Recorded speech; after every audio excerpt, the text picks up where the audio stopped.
Hello and welcome to PBCJ Presents. I'm your host, Maya Chung. This is the show where we take a deep dive into matters affecting Jamaica land we love. On this special edition episode of the show, we have a conversation with esteemed musician Stephen WOODHAM. Take a look. The esteemed Stephen WOODHAM OD. Thanks for joining us on the show. It is my pleasure and honor to be sitting in your company. Oh, thank you. Yes. Your musicianship has taken you around the world. It shaped your life. And there are many people who would say, with all the things that you have going for you, because you started at the early age, you started in your teens. No, it's much earlier than that. Much earlier? Yes. There you go. Right, my mother played, she loved the violin and played the violin, and so there was always a violin in the house. And so we started off, my brother started first, I started after, and then it seemed that I was, fairly, interested, yes. And so she sent me to Noel Foster Davis, and that was my first teacher. She was excellent. What age is this? This would have been, I started before that, so I went to Noel Foster Davis at 8. Wow. But I had started a little bit before that. I was gonna say, because in order to get to the good teacher, you would have had to demonstrate some aptitude. And more than aptitude, right? Well, she was a really good teacher, she was a really good start. Was that her hobby? Or? Yeah, that was her hobby. That was her hobby? She just loved the violin. The loved music in general, and she had a violin, and so that's how I saw the violin and started off. And my brother didn't really like it at first, and I thought, oh, here's my opportunity. Sibling rivalry. Well, at least it was a good catalyst. I think so. It was very good. Right? It was always a very good start, and has been ever since. It begs the question, what does a 6-year-old, because we're going to take it from 6, what does a 6-year-old see when he takes up a violin and is having the time of his life? Not as the parents or the adults would look at you, but you must have been in some kind of world at that point. What were you seeing? I don't know. I think I was always artistic, so I loved to draw, loved animals, loved nature. And music was just part of the whole thing. And so a violin, of course, why not a violin, immediately. You know why I asked you that question? Because your mom loved the violin, but did she have other instruments in the house? No, it was violin. It was violin. Violin, Right. So you were having the time of your life? Yes, I All think right. so. Noel Foster Davis, give us, for those of us who don't know, a 60-second dossier. Who is Noel Foster Davis? Noel Foster Davis came from a very musical family. And Sybil Foster Davis was also part of that, and she was also a very good teacher. And she studied in England and in France as well. And the interesting thing is that Cat Core and all of that group, we all studied with her. So I remember you had, Widget and Garvey, big stars coming out of there. So she really taught very, very well. It appears so. At 8, what was your practice regime? Well, it was every day. Music is just an everyday thing. But you attended school though, right? Yes, of course. And I'm being facetious. No, you go to school, and then after that, you have the extracurricular activities, and things like that. My mother was very much part of that. Many of the classes, she would tape my classes, reel to reel. And that was fantastic. So when I'd go home, I'd have to listen to the class again to make sure I have all the points. Stephen, this is what a tiger mom. That's what she said. Yeah, and you're still 8, and you're still Jamaican, and you're still a boy. Did you ever feel like I would be great if I was outside kicking some ball? But I did that too. I did that too. You had 48 hours in your 8-year-old day. I did football. I did all the things. I was doing, athletics at school as well. Shot put and discus, and all of. Yeah, I did. And I'm serious. So and I did the academics as well. And you would have had to, yeah. Of course. I went to Woolmer's for a very long time. I went to prep school and the high school as well.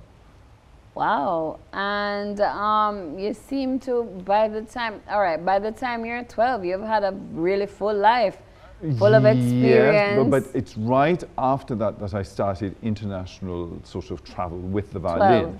12. By 13, I was at Interlochen. That was at the time it was called the Art School of America, the Art Music Camp of America, and it was a huge opening for that. You know, so that was a big deal.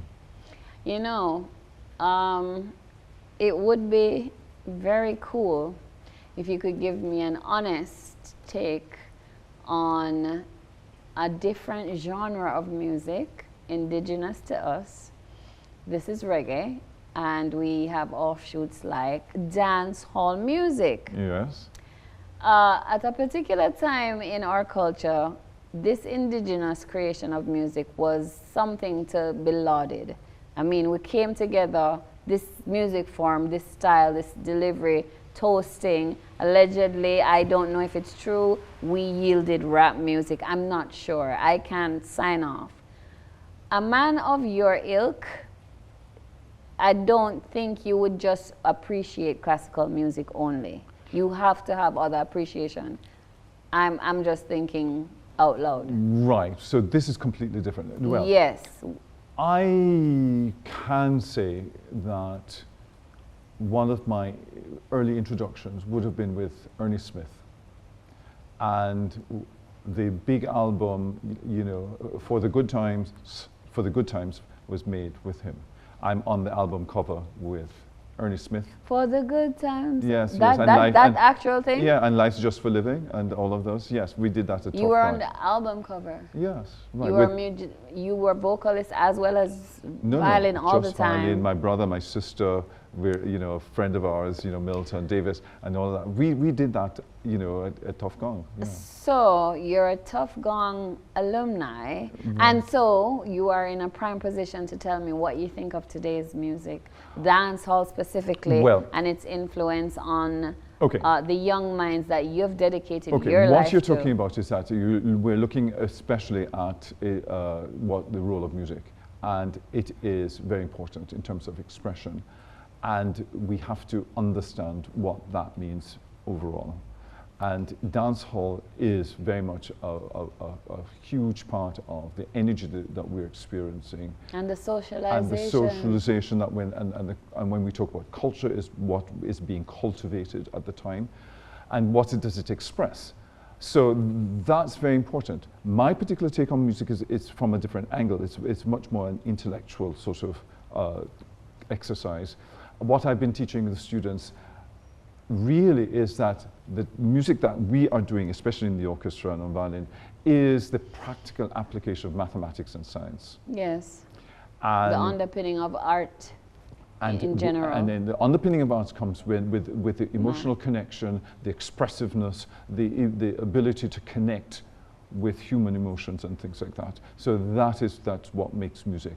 So for me, it's really the intellectual sort of avenue that I'm working on, and that has always been the case. You must have passion in the output that you personally do in any music form. We're gonna just keep on the music. It can't be clinical, or it will never touch. You have people who are steeped and even savant-like in their perfectionism. How do you blend the passion and the math? Because I understand what you mean. Art, mathematics is in it. Right. Yes. Science is very much, I was very much science-based and mathematical-based at school. It still fascinates me to this day.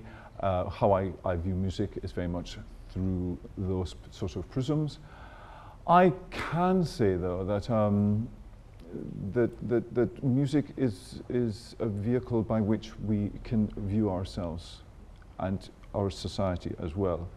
And we can look, it's a good way of viewing what's happening. It's a pulse, really, on what makes us who we are.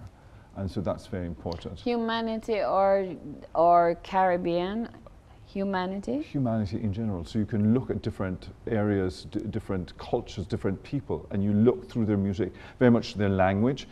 I was talking about the rhythms within music are there because of the syntax of language, and all these various things, and people don't really realize that. And so you can see how culture spread from one area to another, and especially with Jamaica being mixed in terms of our heritage, we have everything, and from that, this is what we have. So. And this is why I will backtrack to modern music here.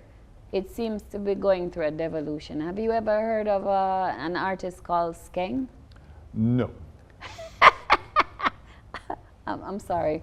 Mayhap, I went to him and said, Stephen Woodham, he'd say, who? Exactly, yeah. You know, the thing is, the music has become crass and gross.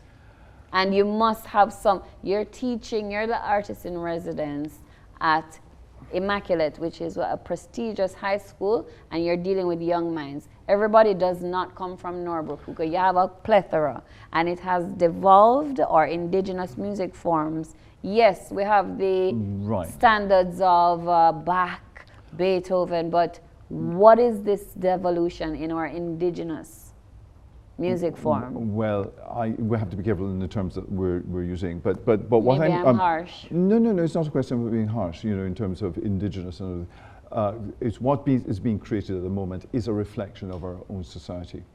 So it's ugly. No, it is. It is a reflection of our society. It has to express very, very clearly what we are dealing with. And if you personally feel that there is something that's being said in the music that is crass or violent or anything, it's because this is what is being experienced. That's what I think. So it is not a question that we will then, you know, look at the music negatively. We look at the music as being a reflection of who we are. Art imitating life, art being used to express life. It's very much like that. There are many different elements. You're looking at the volume that we listen to music. We're looking at the rhythms. We're also looking as in actual decibels, right? Absolutely. It affects our driving. Stop right there, because I am a student of you now. How does the volume, don't laugh at me, please sir, please professor, how does the volume affect the person listening? Okay, the volume affects it in many different ways. One particular way that happens, and this people don't realize, is that we turn the volume up to a particular point, what we call saturated point, where we have no longer the ability to think of anything else. It obliterates all our problems. We hear only what is happening, the big, right, exactly. And you forget your bills, you forget your problems, you forget your insecurities, all these various things. The rhythm is another particular thing. The substance that you may probably be drinking or smoking or eating or imbibing, it all matters. So therefore you can look at the genre of music and you see that this particular one, what the creative person at that particular point was having at the moment when they were creating it. How does it affect their music? Does it affect the quality of rhythm? Does it affect in terms of the tonality? Is it very sad or is it very lively?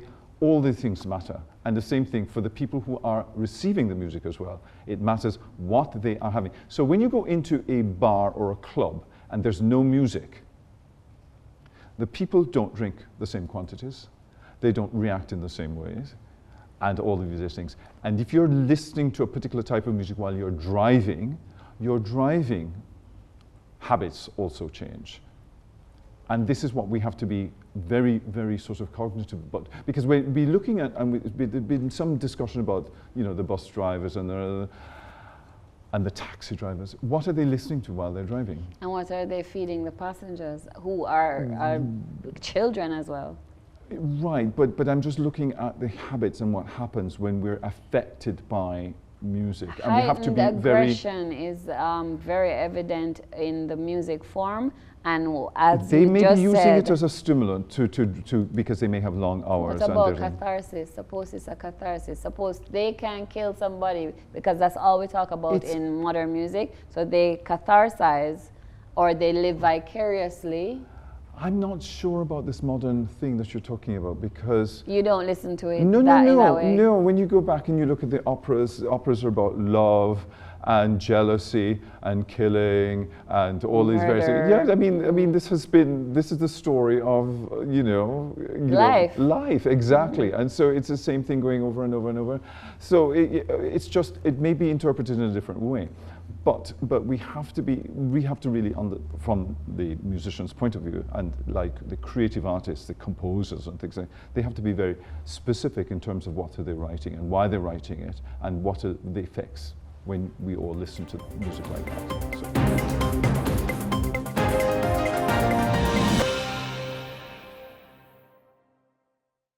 Mr. Stephen Woodham, I know enough about you to know that you want the betterment of your country. You want it so much that you have so much that you could trade on the global market that you decided to come to Constant Spring and stay with some students for a very long time in order that you may rise them up and hopefully have a butterfly effect. I don't know. Get another Stephen Woodham or 20,000 more Stephen Woodhams. The orchestra that we have here at the high school, I'm telling the students that when we were growing up, we had a small group, but we did not have a symphony orchestra in terms of a youth symphony orchestra. There are more students now studying music than ever before.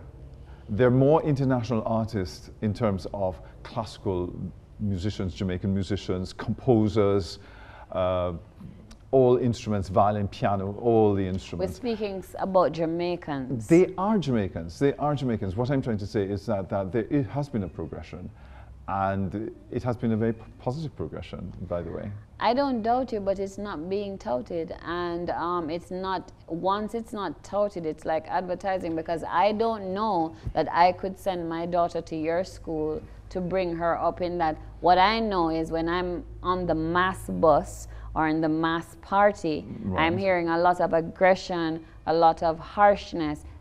These are my very Jamaican people. Maybe they don't know who Strauss is. Right. Well, the thing about it doesn't come in that direction. What happens is that when we upgrade our educational systems, when we upgrade our housing and our transportation, all those things will then be reflected through our music. Our music simply reflects what we have. Why am I smiling? It sounds utopian. It sounds like a fantasy. It isn't really. The thing is that the higher levels of education that you receive, the more complex ideas that you will have, and hopefully. I know. What sounds like the fantasy is to get the consensus for people to raise the education. No, we have to, as a group of people, we have to then find out what we need in terms of our primary and secondary level education, especially in Jamaica, because it's not happening, because when you look at education and our secondary schools, those are the schools that most people identify with over their universities.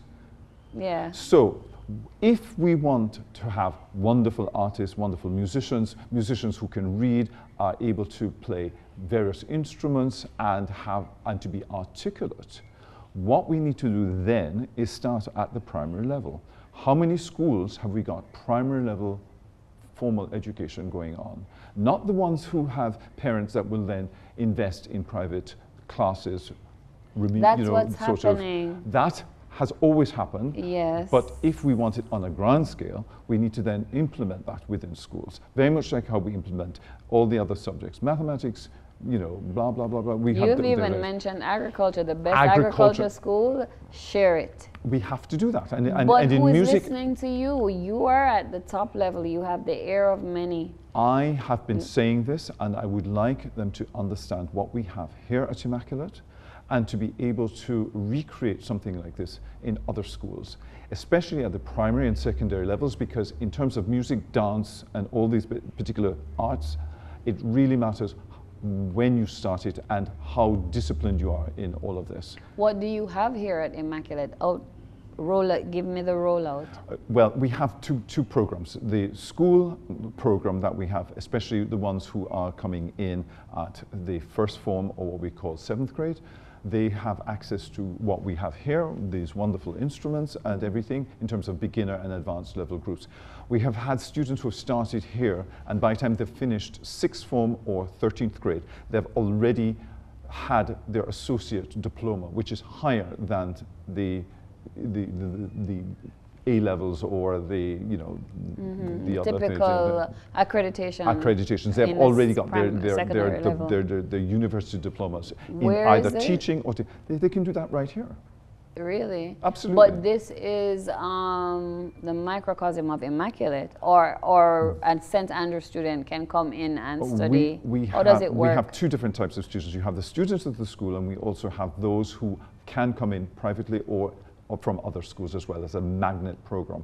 And this allows students from other areas or students who feel that they would like to do a professional program, not just a recreational program, but a professional program where they would then end up being musicians, real musicians, teachers, performers, and things like that. They can do that here, especially with violin, because that's what I'm trying to do.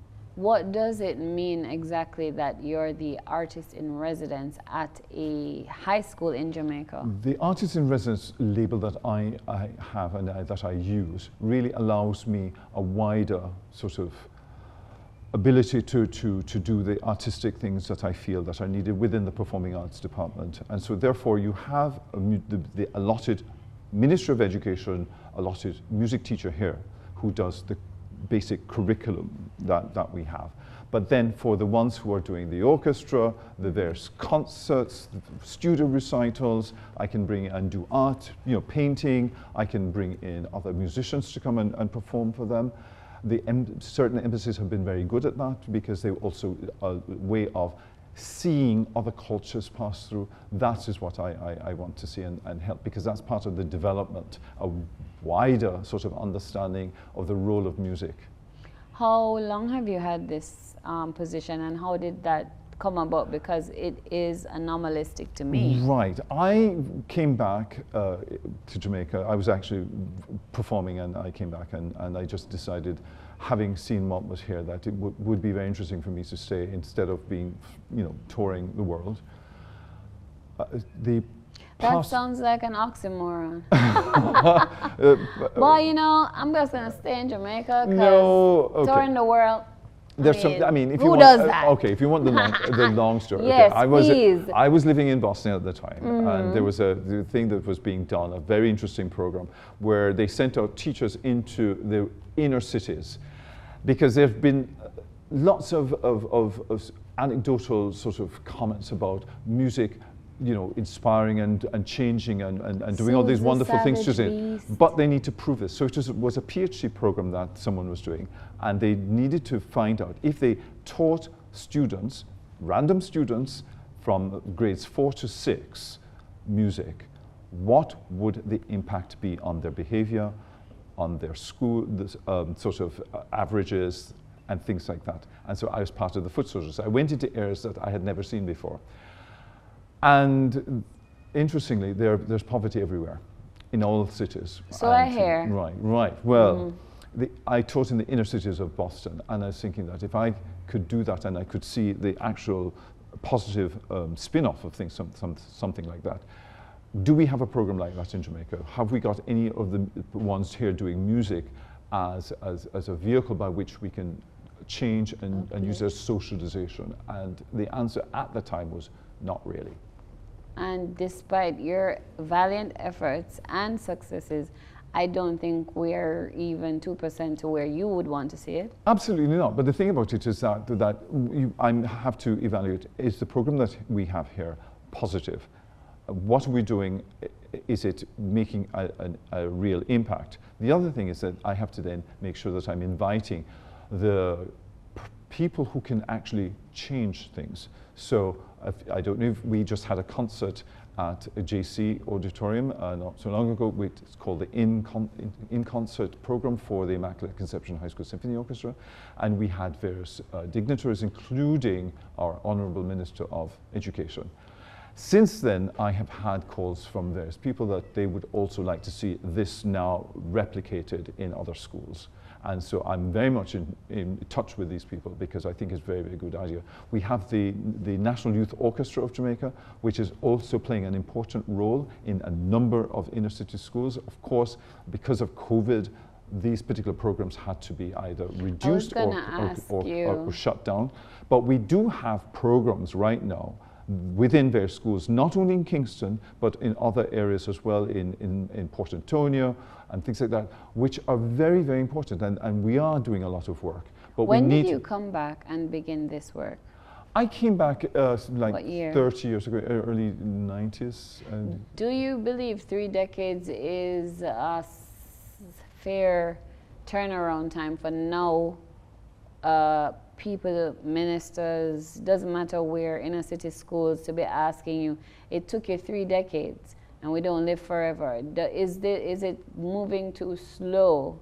Or have you ever become disheartened? No. The answer to that, the short answer to that is no. The disheartened? I've not been disheartened. Yeah. I've been frustrated, yes. I've had lots of battles, yes. I still have battles right now. But what I want to know is that and for our leaders, when I say leaders, I'm not talking about simply politicians, I'm talking about anyone in any sort of role, that we can actually make changes. We have books, we have access to information, we also have lots of ideas of what has made other countries good. One second, yes. Books. You're talking about the wider Jamaica, not just the program here.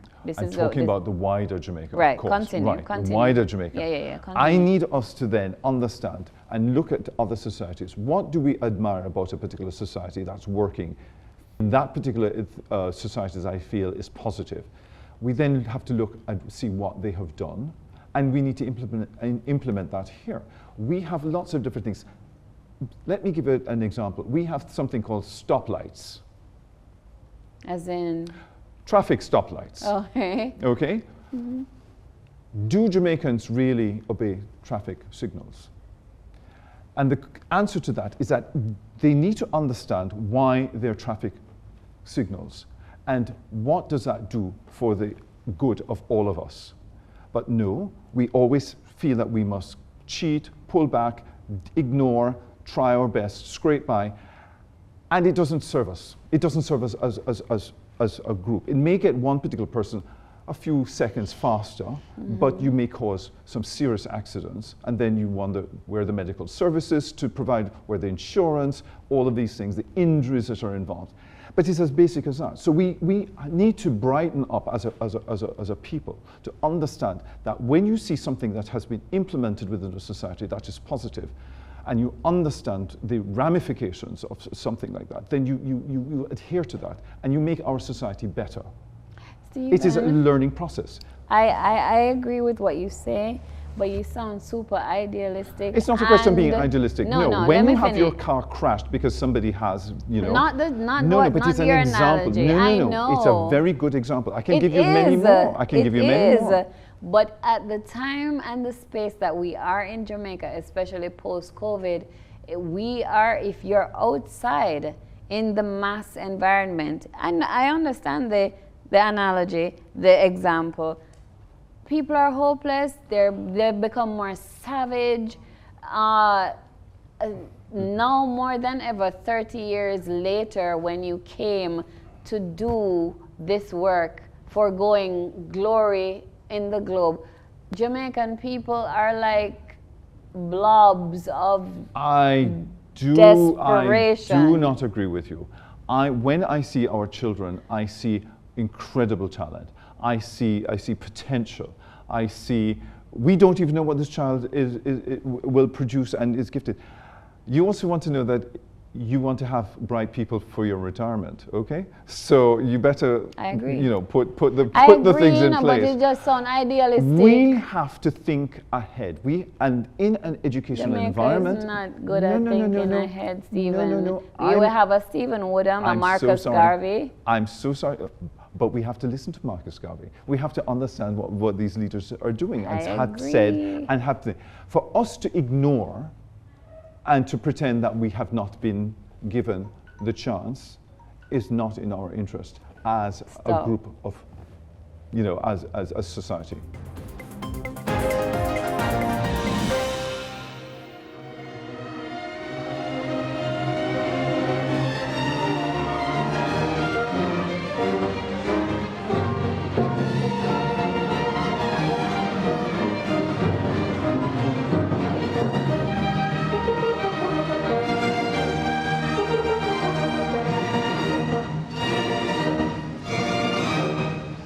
The Prime Minister, currently Andrew Holness, is thinking of creating a new art center. We've had what persons in the globe call the Jamaican Art School. Once you go outside of Jamaica, you say you went to the Jamaican Art School, a lot of people outside think you're top tier. It's the Edna Manley now. It was renamed for Edna Manley. Am I correct? Right, yes. Yeah, you can correct me wherever I'm wrong. College right. Performing in Visualize, yes. And you had the honor of knowing Edna Manley, yes, and you've heard some of the comments in the world that you operate in art. Respond, please. She was one of our favorite sort of concert goers, and we spoke a lot about music and art and things like that. I actually visit her sometimes, and it was very, very interesting. So when we're looking at an art school, especially a tertiary level art school, we have to find out, did these students have constructive primary and secondary education in that particular discipline? If they did not have that, then essentially your tertiary level institution doesn't exist. You need to have a proper foundation, proper building structure like any other subject, and then you will be able to see real things happening. And that, I think, is really what has colored what we've called our tertiary level cultural institution. Do you think, this is your opinion, this is our world, this is our country, to invest multiples of millions of dollars in a new art entity, possibly to mimic Edna Manley, is that wise? I can't at this point really give any sort of a real opinion on anything. But what I can say is that what you need to do is the primary and secondary levels have to be at a particular point where you can then say that you have a tertiary level. And you need to do it across the island, not just one particular school. You need to have it at a broad scale sort of thing. We have looked at various programs like, El Sistema that happened in South America, especially in Venezuela, Colombia, and the various places like that. And that has done very, very well. The NYOJ, that's the National Youth Orchestra, is a very similar system where they're looking at getting students and young children, sometimes mainly from the inner city areas, to use music as a vehicle for socialization. But it has to start early, and you have to have a very real focus, and it has to be consistent over a period of time. It's not just a label or a sort of building. It has to be a structure. And that's where the real action happens. We need to have inspiring tutors, inspiring mentors. What you've said is logician-based. Anything you're doing needs a foundation. And the alphabet is the simplest analogy I could say. Before you start writing a sentence, you would have to master the A to Z, know it, know how to interchange them. You move to a sentence, you move to a paragraph, and then you become Shakespeare. And that's what you are basically saying, and it's not happening. And you've been calling and calling in the wilderness, and COVID, the game changer, has happened, and you're here still today, and things are happening, things are changing, but they're changing for the good that you want to see happening all across, because you're not just musically or art-bound. You talk about agriculture, you talk about Absolutely. Math, you talk Everything. about because the people, as they rise up, they need education to transform. But that is one particular thing, but we simply need vision. We need to feel that this will make us better. And that is the idea. Right now, there's a selfishness. There's a me only complex in this country, and that's a bit of a problem. Is it amongst the people or the leadership or both? No. I think it's amongst everyone, right? It's just I agree within with you. the society, and we need to then find out what do we want for our people. What do we see, and we have to envision if we have a starving neighbor, we're not safe. We need to be able to. People never make that connection. But they have to, But they're not. But I listen, see clearly what you're saying, because we have once access to they will information. predate you. Listen, it's the same cell phones that they use in Japan that we use here. You're saying it's things the same. I've said. It's the same cars that they use in Europe that we use here. There's no reason. We need to brighten up as a people and understand that if we want a better country, then we need individually take the responsibility of making it better. I remember just right now seeing garbage thrown anywhere. Why do we do that if we understand that this does not improve our environment? Or health. Or our health, or anything whatsoever. We need to understand basic things like that and make sure that when we do whatever we do, it is not just for ourselves, but for everyone. The greater good. Absolutely. All right, we're going to move now into your movement from 8 years old, going at 13, starting your international career. Tell us about that, and as much as you possibly can. I want to focus on the feeling of it, not the accolades, because quite a few people who are watching the program now know you're OD, you're this, you're that. The feeling of a 13-year-old, give us that odyssey in that way. I don't know if you've spoken about it like that. I don't know if I have. The storybook type thing. Well, you know. That's what I want, Stephen, okay, and it's right. my show. So we start. I mean, we've as a family we traveled before I was 13, and so travel was part of the whole thing. And so, but when I started traveling independently, meaning that for music and by myself, that was when I was 13 years old. And so it was to America, then to Canada, did several competitions. Weren't you scared? Scared of the competition? No, just being, well, by that time you probably know your potential, but Right. were you scared? Scared of... As a kid, moving up and down? Well, I mean, my mom came with me, or my father, my mom in particular. They did, But then okay. Sometimes they would leave me and then come And back and get me or something like that, But I did my debut concert at McGill University, when I was 16, 17 years old. And then it has just been going that up to, and it was very interesting. I really liked it. So I'd come back to school and said, "Oh, guys, well, I just came back from where," and it was always a bit of a story at school. But it was good for me. I really, really enjoyed it, and it really opened my eyes. And I feel that I am very much Jamaican, but I'm also an international. Where do you see us heading in the area of more appreciation for what it is that you're trying to tell the country? The question is, again, what do we want? What have we got in terms of a vision? And that's really what it's about. And the last concert, it was very, very well received. We have... I was there. Very it was good. Great. We have a big symphony, the Conconkraba Symphony, written by Andrew Marshall, and that needs to be heard. It really narrates the Great Maroon War between the colonial forces at the time, but it speaks on a much greater sort of basis in terms of who we are as human beings and how we relate to each other, and the devastations of war. At the end, nobody really wins. I mean, you think that, at the end, it's just damage that has been done.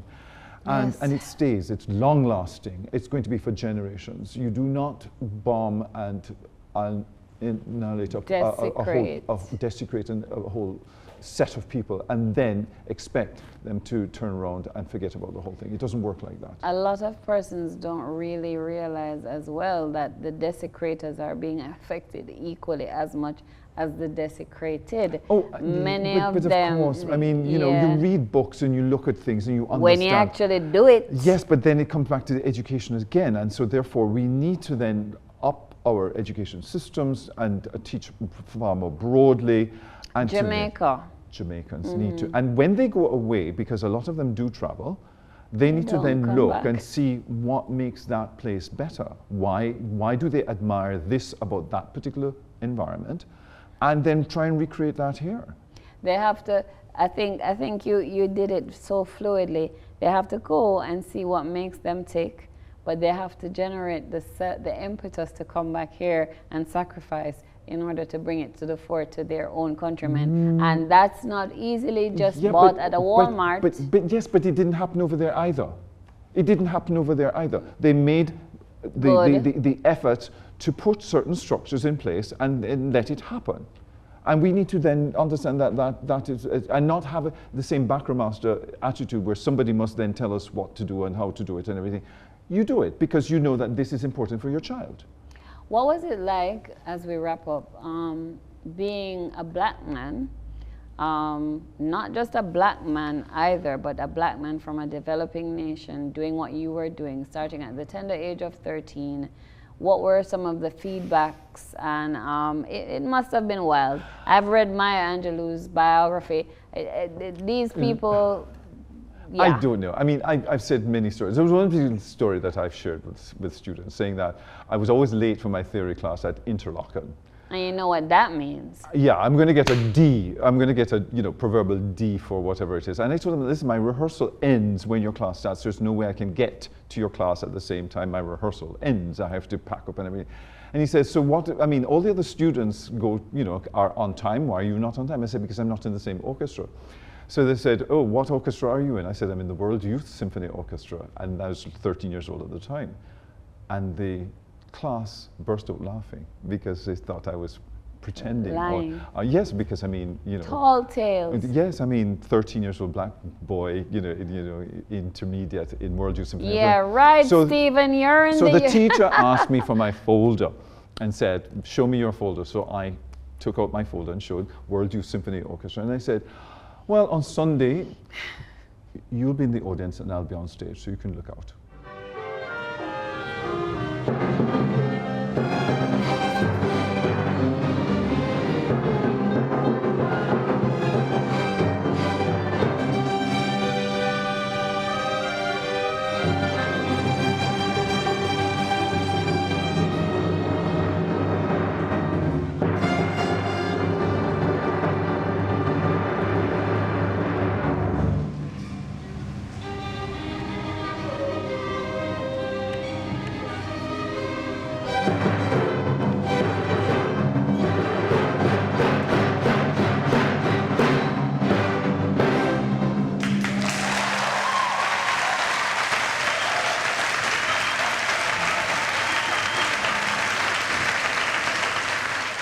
And that has been our show. I have been your host, Maya Chung. Thank you for watching.